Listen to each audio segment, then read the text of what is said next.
dubartii takkatti haasofsiinaan dubartiin hin didduu beektaa. Kawaa godhatee kan kawaa qabu kan maalitti hin beekan. Kiyyaan dubartii hadhumaan qaaqee hadhumaan amansiisa garuu sitti illee faratamu beektaa innis tuqeeruun hin beekan garuu atillee dhuma argitutti seentee na fakkaata caaltuu lafa godhaa jiru argaa jirta biyyatti illee jaartii akkas godhee jaartii ofii dhiisee deemaa beera biraa jala deemaa taane ulfeessaa taan wajjin akkuma argita beektaa. Yeroo biyya jiru sanii beektaa baay'ee dhala dhuma jaartii mana qabu jecha asii hawwatii namaa tan namni biraa fuudhee jala ni deema dhalataan jala ni deema akkanatti wali bu'aa ture jaartii isaa Itoophiyaatiin nuus hin jedha. Akkasitti beektaa nama dararaa ture mucaan kuni iyyaa labataa iyyaa lamaa fi beektaa biyya kana laallattee yeroo maanii dhiiftee sin jedhaa fi jettanii jaartii qabu namni jaartii biraa jala deemuun hin barbaachisu beektaa akka shari'aatti illee sin jedha. Kanaafi ati mee laalladhu jaartii isaa sun beektaa baay'ee isaan eegaa turtee dhabdee akka waan adda hiikamee inni kaallee akka waan hiikamee dhagaa ture waan gargar deemu na fakkaata ture. Isin illee akka waan biyya biraa jirtu natti himaa turanii sin jedhaa yeroo nuyi biyya jiran. Akkasitti sin jedha ilaaliitii jireenya ammaan tolfadhu sin jedha mucaan kun siif hin ta'u kun yuutuuba jalallee sin waan baay'ee argutti jira akka caaltuu godhaa jirus yeroo biyya jiru sanii beektaa baay'ee dhalaa dhuma jaartii mana qabu jecha asii hawwatii namaa tan namni biraa fuudhee jala ni deema dhalataan jala ni deema akkanatti wali bu'aa ture jaartii isaa Itoophiyaatiin sin jedha. Akkasitti beektaa baay'ee takka nama dararaa ture mucaan kuni iyyaa labataa. Kanaaf beektaa biyya kana laallattee yeroo maanii dhiiftee sin jedhaa fi jettanii jaartii qabu namni jaartii biraa jala deemuun hin barbaachisu beektaa akka shari'aatti illee sin jedha. Kanaaf ati mee laalladhu jaartii isaa sun beektaa baay'ee isaan eegaa turtee dhabdee akka waan adda hiikamee inni kaallee akka waan hiikamee dhagaa ture waan gargar deemu na fakkaata ture. Isin illee akka waan biyya biraa jirtu natti himaa turanii sin jedhaa yeroo nuyi biyya jiran. السلام عليكم ورحمة الله وبركاته. دعوتها في كابدمتوتا أبوش درتني ججواتني درف جلني خيسان مال فكاتا درتني هارانتنا والد ديبني جرايتورا نيم بيخاقاك أما قلبي داني أقات درتني جتورا أبوش يوم دوغان ساباسي جتنيتي أكي قوت درتن أبدي قدان قبايتورا هارانتنا فيديو قطع لما فاي سيني قبادتي نفجرا مالي في دراس وان لازم سيني فين فيداوان زي فين فيدا زيتي مالي تكشونتي اللي مجاين توريتورا ورابون أكاسي قارو مو وانين نيم فيدا زي إفو فيدون قبا زيتي أجاي وري سيني تيانو جرتني أكا خياتي أكي خيا وري رفايتانو رفايتو رافتاني دوغاني يدو تكا رفادي تريزة سودا maal jeetiin isiniif maga hangaa rifadde warra khayar rifattanii si jiraatanii jechuudha baga rifaatu raaftanii isiniin jaa ni beeytanii warra dhugaan seenillee ni jirtanii garuu ammoo ani akkanuma lafa qaymiti akkas jee jechuudha mumkin ammoo dhuga furatanii yookaan dhuga tahaa maal jeemiti jechuudha ani khaniin wanta jeefi maaliif anu eegaan dhagahe tureetiin baatii takka ga'uutiin jira jechuudha garuu namni takkattiin himne hajjinillee quban qabu jechuudha akkasitti mumkin namni khaarifaatuudhaanis mumkin beekaa kaneettis jechuun dandeessanii garuu immoo sagalee dhugatti mucaannaa erga waan ta'eef ani hedduu takkaan ajaa'ibsiifadhees itti yaadee taa'ee hangam takka dhugaadhaa irraa baradhee isinitti himee jechuudha. Saniifuu daawwattoota fi kabajamtoota keenya akkaan dhigeessanitti isiniifis hin himne garuu ammoo ni beeytanii namni takka ammallee kijibaa maal warra jettanii aadi aslan ani mush namni kuni dhuga jaa khijiba jaa ja'ee miti jechuudha maalifi zamana kana keessatti ilmi namaa si amanuun hedduu ulfaata waan ta'eef sanumarrattis qaba namni naa amanus jee waan takkan godhu jechuudhaani saniifuu narra laalinaadha dhiifamallee narraa taadha jechuudha akkaan dhageetti waan hin isinitti himini fi ani garuu waan rifadhee tureef itti yaadeetiin akkasitti viidiyoo tana waraaba jee waan tureef nama qalbii isaa keessatti illee hajji kana beekan yoo jiraatan jee namni immoo sanumarra qabee namni osoo beekanii usayoo jiraataniis isaan maleedha nama san malees dhugaan baate jechuumaa fi jechuudha namni tokko beekaa dantaa isaaniiti maal jechuun dantaan takkaas jirti dantaan sanis dhugaan baatu malee naftu jechuuma khayyaa fi jechuudha wantoota keenya taakasitti dhiifaa malee narra laalina namni takka illee tuquu barbaadee miti ani ammaatti sagalee mucaa dhageeffannee waan inni ja'uu fi waan inni dubbatu akkasii wal deebinaan isiniin ja'a nu faana sira. Sagalee kanatti qabee jireenya nuti tolfattifamaan laaltaa jiraattus ni jaa. Ani iddoon jiraadhu ko'aayitiin jiraadhaa sin jiraata akkasitti yaada kana qabaddu asumaan fudhadhu sin jedhaamsa si dhama obboleetti tosin jedha. Akkasitti jechuudha daawwattoota fi kabajamtoota keenya suni kadeen gaddanaa kaayee jechuudha. Hamma dhaggeeffannee kuni maxxarashaa sallee sun dhageessisiin ture deemee jechuudha deengadda arraan tana ammoo kana naa kaayee. Akka yeroo amma yeroo lallattee bultii kee jaarti sin jedha.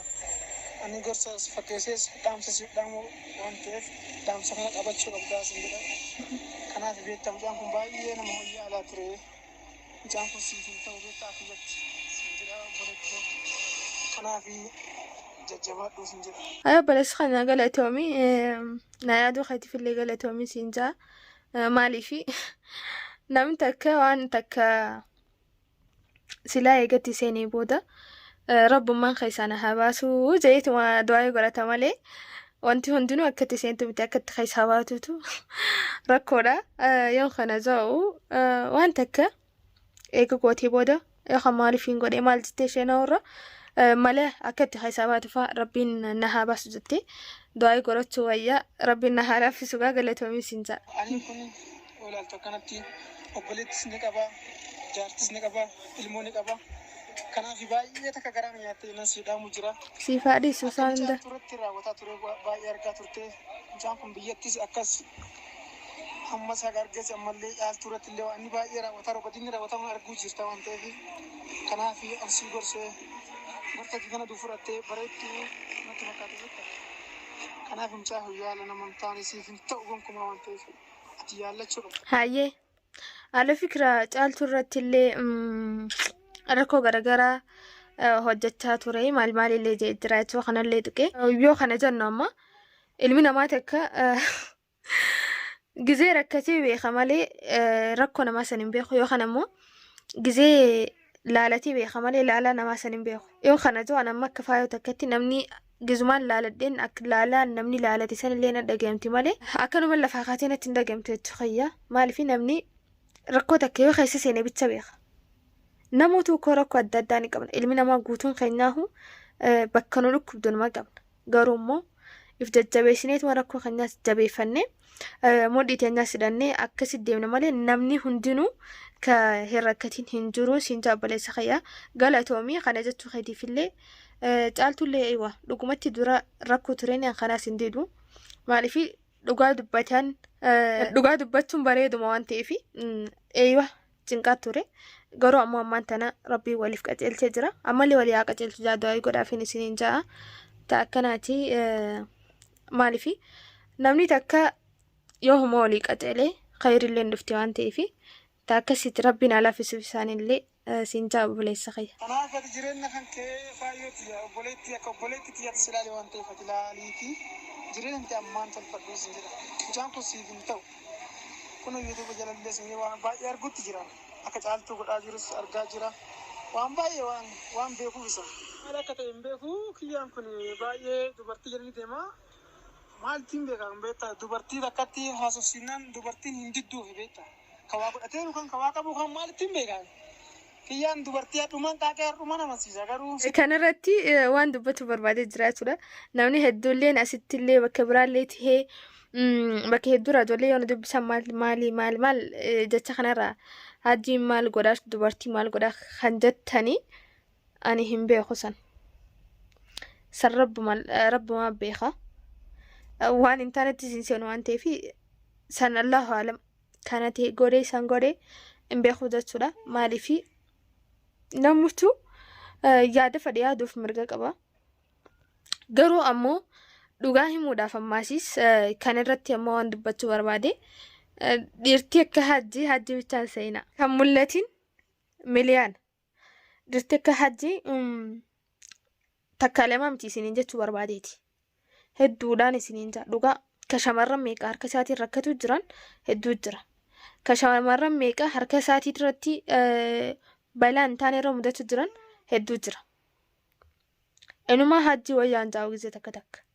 maaliif jettanii ka takka miti sadii miti afur meeqa taphatee jiruu isaanii laaqee akkan taane mudee maal jee isiniif magaa dhugaan jirtu kanuma dhugaa garuu namni kaas keessa jiru ni beeytanii hattaa namnummaan kaanu yoo walitti himne dhugaa hajjirra badaallee akka jiru numa beeytan jeetii yaada jechuudha sanifu namni akka hajii bicha miti kashamarran nama taphatu dura hajii bicha miti nama hedduudhaan isiniin jechuu barbaadeeti dhifaman leena irraa taadha gizee tokko tokko hajii filleen loltaan anan jeenaa malee dhugumaan isiniin jaan hajii loluu barbaadee miti maaliif waan arkuu jiru waan dhaga'u jiru waan ijatti jaan arkeefaa waan dho'isuuf hin qabu jeetii yaada. Yeroo FBS isaa jala seenee dubbisuullee biloo kana godhaa na jalaan kaasuma hojii haasa'u kanaaf dulaallattee sin jedha. Ani garuu baay'ee takka isa beekaa inni garuu na beekuu dhabuu danda'a beektaa. Sababni maalee jettee mucaan kun erga biyyaa ba'e xiqqeen ittiin ba'ee ture erga biyyaa deemee amma bi'aansi waggaa 15 ni ta'a 15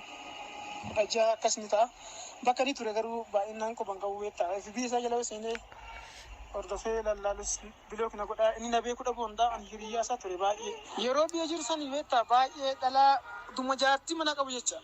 Asii haawwatii namaa tan namni biraa fuudhee jalanii deema dhalataan jalanii deema akkanatti wali bu'aa ture jaartii isaa Itoophiyaatti nuus hin jedha akkasitti beektaa baay'ee takka nama dararaa ture mucaan kuni iyyaa labata kanaaf beektaa mucaa kana laallattee yeroo maanii dhiiftee sin jedhaa kiyyattanii jaartii qabu namni jaartii biraa jala deemuun hin barbaachisu beektaa akka shari'aatti illee sin jedha jaartii isaa sun beektaa baay'ee isaan eegaa turtee dhabdee akka waan adda hiikamee inni kaalee akka waan hiikamee dhagaa ture waan gargar deeman na fakkaata ture isin akka waan biyya biraa jirtu natti himaa turanii sin jedha jireenya ishee biyya jiran akkasiiti sin jedha dubartii takkatti haasofsiinaan dubartiin hin didduu beektaa kawaa godhatee kan kawaa qabu kan maalitti hin beekan kiyyaan dubartii adhumaan qaaqee adhumaan amansiisa garuu sitti illee faratamu beektaa innis tuqeeruun hin beekan garuu atillee dhuma argitutti seentee na fakkaata caaltuudhaa godhaa jiru argaa jirta biyyatti illee jaartii akkas godhee jaartii ofii dhiisee deemaa beera biraa jala deemaa taane ulfeessaa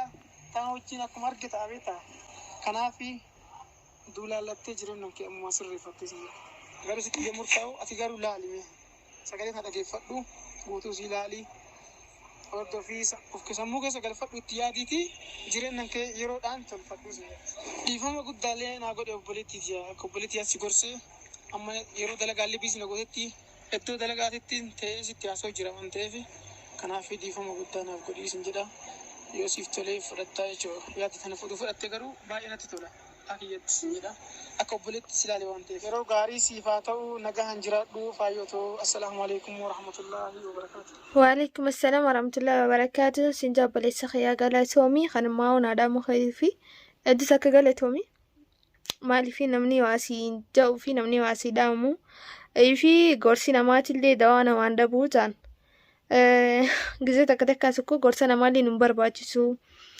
maalli janna malee gorsi namaallee namaaf dawaadha maaliif waan sii ta'u keessa jiraachuu mala waan ta'eef saniifuu daawwattoota fi kabajamtoota keenya addiitu akka galatooma hanga dhumaatti waan faan turtaniif akkuma argitan kana kuno waa hunda dhageessanii jirtan jeeti yaada seenaan abbuus tana fakkaattii jechuudha ganaan ammallee hin dhiyaattu haftee jirti jechuudha ammallee dhumuuf dhiyaatti isa ganaadhaan isniinjaa seenaan isaa maaliifi garuu gizee takka wanti inni biyyatti hojjetu fi kaasitti hojjetu wal fakkaatti akkasitti illee wanti jechuu hin danda'a jechuudha ani dhugaa ammaasiis akkuma keessanittiin rifadhee jiraasi wanta akkallee qaaddaannaa been jiru rabbummaan na laaffisuu daa'u manaa godhaan isniinjaa taakasii daawwattoota fi kabajamtoota keenya hanga dhumaatti waan faana turtaniif galatooma isiniin jenna guyyaa biraa ammoo akka maatii isaa isinii qabee isinii fidu abdii guddaan qaba waan ta'eef akkasii galatooma isiniin jaa ulfaadhaa baay baay.